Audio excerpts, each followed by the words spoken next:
Hello, my name is Richard Polakis, and this is going to be a brief demo of the live functionality for my master's project.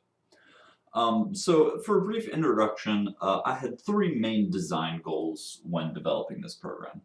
The first was model tracking, so the idea that when you place a model on the board, the program will be able to find it later. Distance measurements, essentially being able to tell how far away the models are from each other, which allows you to give any viewers an informed opinion of the game state.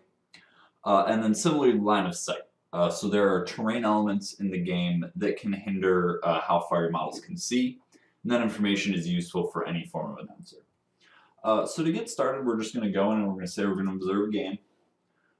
You just pick a folder and begin. So what we have here is a camera looking at my game board. For the setup, we start with the blank board.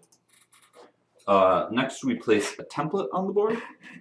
So this template is a common implement for miniatures games. It's exactly 5 inches across. So by logging that, we know essentially how many inches are in each pixel. So next, we're going to bound the game board. So what I mean by that is most cameras aren't going to be set up such that they only contain the play area. So we want to reduce as much of the player as we can to speed up computation as well as just clean the image up. So these tokens I'm placing can really be anything. There is no size specification or anything like that. So a player could very easily use whatever they wanted.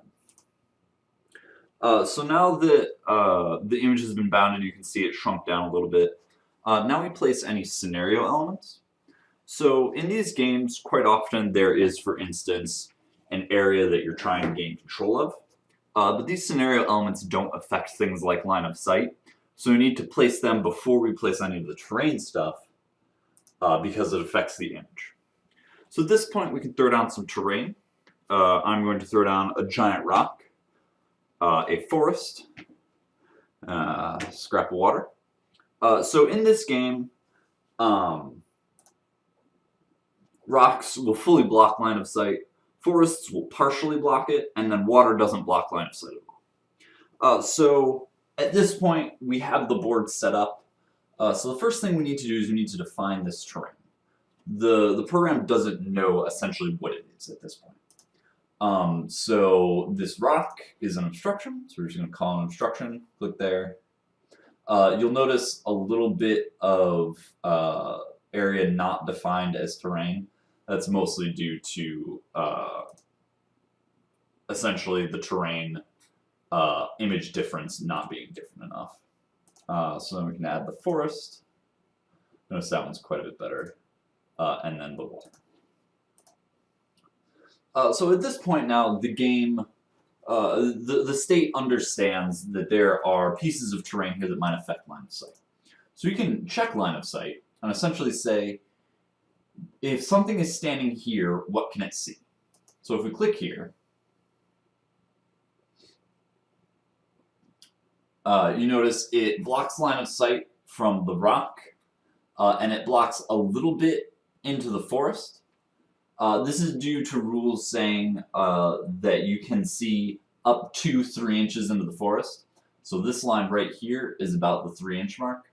Now these extra spots that are clearly not supposed to be there, like I said, that's mostly due to the differences in the image being not quite good enough. That's something I still need to refine. And you'll notice that this water didn't block line of sight at all because you can always see over a pond. So next we're going to talk about models, right? So let's throw a few models on our game board. We're going to add 2 huge base models, a couple large base models,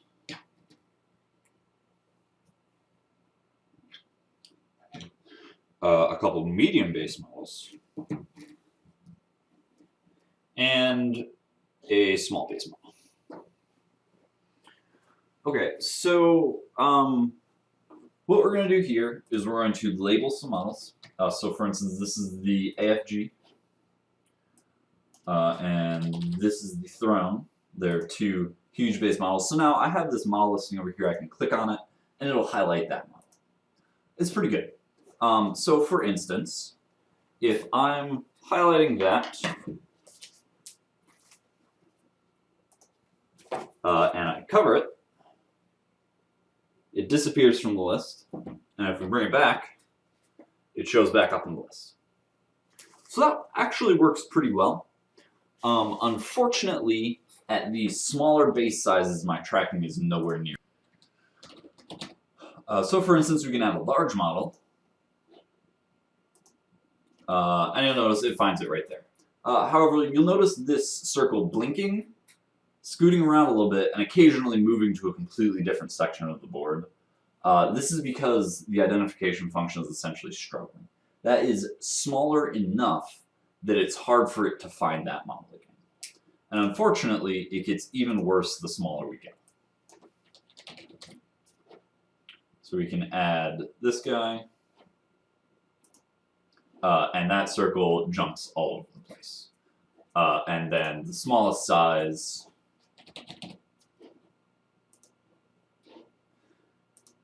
is generally even worse. So unfortunately, this point of my design is failing a bit, and I'm not sure I'm going to be able to improve it enough for it to be worthwhile. Fortunately, I've developed a workaround.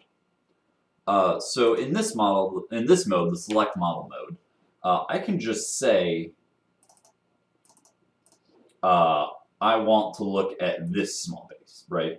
And that will just hold that specific circle. So this essentially lets us work around the fact that the identification isn't working that well, and allows us to just pick out things we want to see. So my final design goal was distance measurements. So the idea that me as an observer, in order to inform any viewers of the state of the game, I need to be able to tell you distances. So that's what this check range field is for. I can put in any number here, and that will tell me from this circle where that many inches is. So you can see that from this guy to him is about 6 inches. This would be used for things like checking ranges on weapons, to see how far a model can move, stuff like that. So this concludes my brief demo of the live features. If you have any questions, feel free to ask.